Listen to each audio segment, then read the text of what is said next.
అందరికీ నమస్కారం. ఈరోజు మీడియా సమావేశానికి విచ్చేసిన మీడియా మిత్రులందరికీ ధన్యవాదాలు. ప్రధానంగా ఈరోజు ప్రెస్ మీట్ రెండు అంశాలు. ఒకటి జూబ్లీస్ ఫలితాల గురించి, రెండు స్థానిక ఎన్నికల గురించి.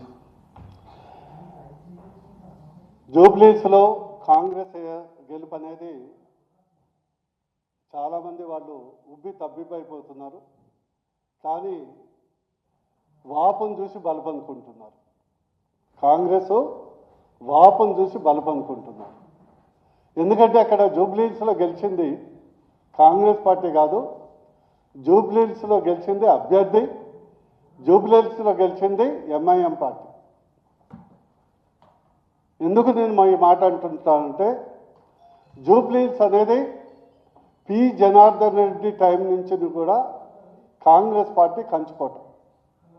ఇప్పుడు కాదు, ఖైరతాబాద్ నియోజకవర్గం ఒకప్పుడు డీలిమిటేషన్ కానప్పుడు జూబ్లీహిల్స్ కూడా దాంట్లో పార్ట్. అప్పటి నుంచి స్వాతంత్రం వచ్చినప్పటి నుంచి అత్యధికంగా కాంగ్రెస్ పార్టీ కంచుకోవటం. మీరు ఒకసారి గమనిస్తే ఇదే జూబ్లీహిల్స్లో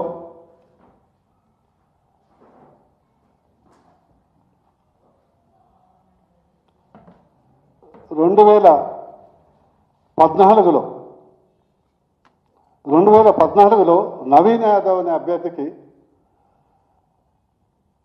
41,656 ఓట్లు వచ్చినాయి. ఎంఐ అభ్యర్థిగా 41,656. అదేవిధంగా 2009లో కాంగ్రెస్ పార్టీ గెలిచింది. అదేవిధంగా 2018లో ఇదే నవీన్ యాదవ్కు ఇండిపెండెంట్గా 18,817 ఓట్స్ వచ్చినాయి ఇండిపెండెంట్గా. అదేవిధంగా మొన్న జరిగినటువంటి ఎన్నికల్లో 2023 అసెంబ్లీ ఎన్నికల్లో కాంగ్రెస్ పార్టీకి 35% వచ్చింది.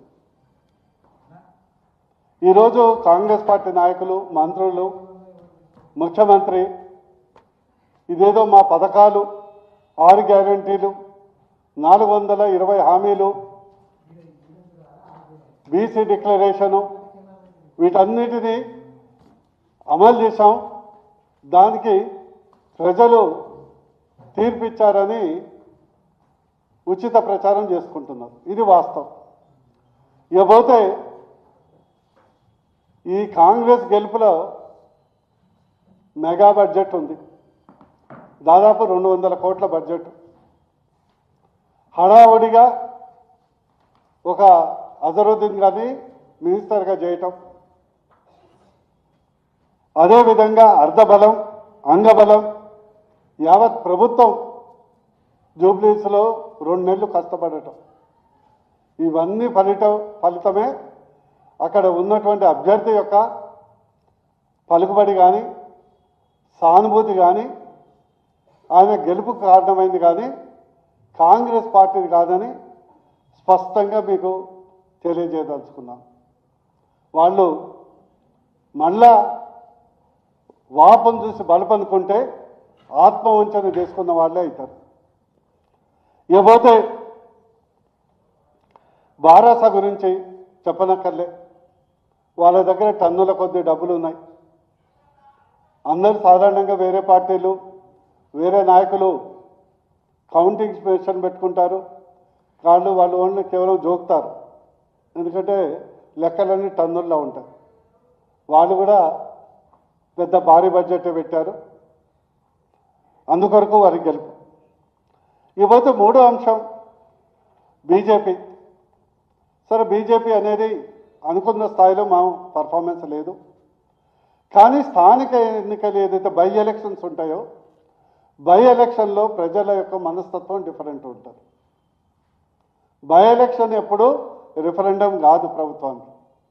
బై ఎలక్షన్ చాలా వరకు అధికార పార్టీలే గెలుస్తూ ఉంటాయి. ఉదాహరణకు తెలంగాణ రాష్ట్రం ఏర్పడిన తర్వాత ఈ యొక్క 2023 ముందల 7 బై ఎలక్షన్స్ అయినాయి.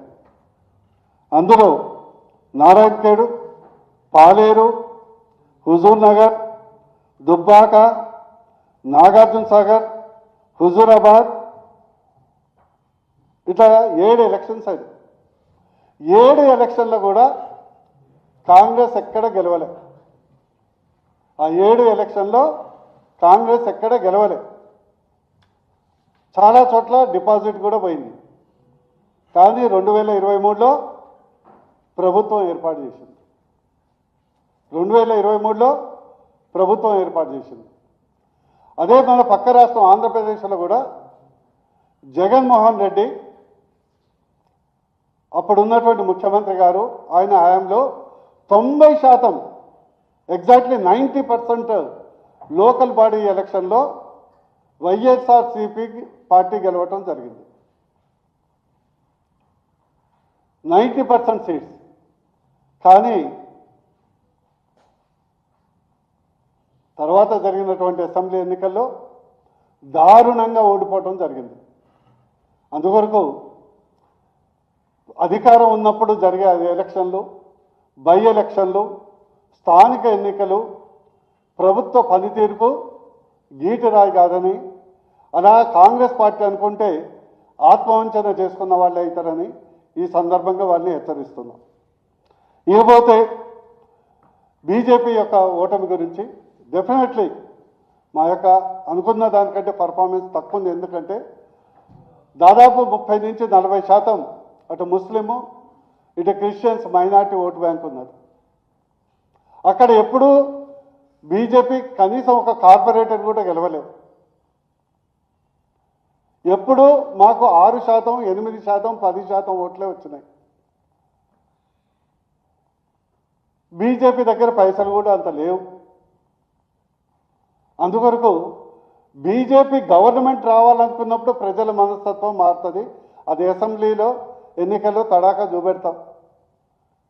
ఇంకో విషయం, ఈ జూబ్లీ హిల్స్ ఎన్నికల్లో గెలుపు కానీ ఓటమి కానీ అది ఒక వ్యక్తికి సంబంధించింది కాదు, ఇది సమిష్టి నిర్ణయం. అది ఓటమి కానీ సమిష్టి ఓటమి కానీ ఒక నాయకుడి ఓటమి కాదని ఈ సందర్భంగా నేను తెలియజేసుకున్నాను.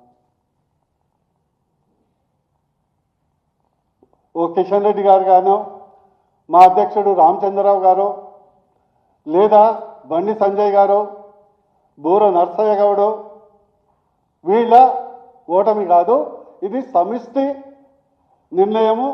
బీజేపీ పార్టీ కేవలం ఒక ఒంటరి నాయకత్వంతో పనిచేయదు.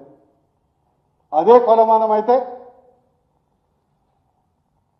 మరి లోకసభ సీట్లలో 8 గెలిచాం, 76 లక్షల ఓట్లు వచ్చినాయి. 76 లక్షల ఓట్లు, 35% ఓట్లు వచ్చినాయి. మరి అప్పుడు పార్టీకి క్రెడిట్ ఉంటుందా, ఒక వ్యక్తికి క్రెడిట్ ఉంటుందా?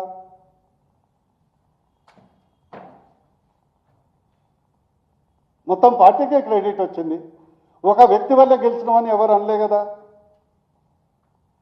పలానా కిషన్ రెడ్డి గారు, పలానా బండి సంజయ్ గారు, పలానా ఈటల గారు, పలానా ధర్మపురి అరవింద్ గారు వారి వల్ల గెలిచినామని అనలే కదా.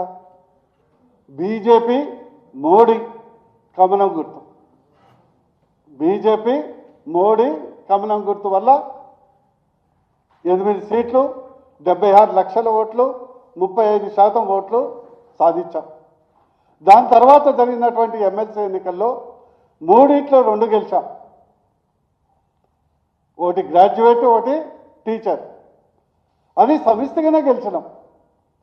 అందరు నాయకులు కలిసి పనిచేశాం. ఈ యొక్క జూబ్లీ హిల్స్ ఎన్నికల ఫలితం కూడా ఒకవేళ ఓటమని భావిస్తే అది సమిష్టిదే ఉంటుంది, అది వ్యక్తులది కాదు. ఈ విషయాన్ని మీడియా మిత్రులందరూ అర్థం చేసుకోవాలని నేను విజ్ఞప్తి చేస్తున్నాను. ఇది వ్యక్తుల ఓటమి కాదు, ఇది సమిష్టి ఓటమి. రేపు వచ్చే అసెంబ్లీలో నేను చెప్తున్నాను, గుర్తుపెట్టుకోండి, 3,20,00,000 ఓట్లలో 1,00,00,000 మంది ఓట్లు ఇప్పటికి కూడా రెడీ చేయగా ఉన్నారు బీజేపీకి ఓటు వేయడానికి. ఆల్టర్నేటివ్గా బీజేపీని చూడటానికి 1,00,00,000 మంది ఓటర్లు రెడీగా ఉన్నారు. బై ఎలక్షన్లు, స్థానిక ఎన్నికలు అనేది డిఫరెంట్. అందుకొరకు ఒక వ్యక్తినో ఒక లీడర్నో గెలిచినప్పుడేమో అందరు విజయం, ఓడినప్పుడు ఒకళ్ళిద్దరు అపజయం అన్నట్టు బీజేపీ సంస్కృతి కాదు. సమిష్టిగా పోరాడతాం, సమిష్టిగానే ముందుకెళ్తామని ఈ సందర్భంగా తెలియజేస్తున్నాం. ఇకపోతే నేను చేసే విజ్ఞప్తి ఏంటంటే, ఈ సందర్భంగా జూబ్లీహిల్స్ ఎన్నికలు అనేది రిఫరెండం కాదు, మేము రిఫరెండం అని ఎప్పుడు చెప్పలేదు.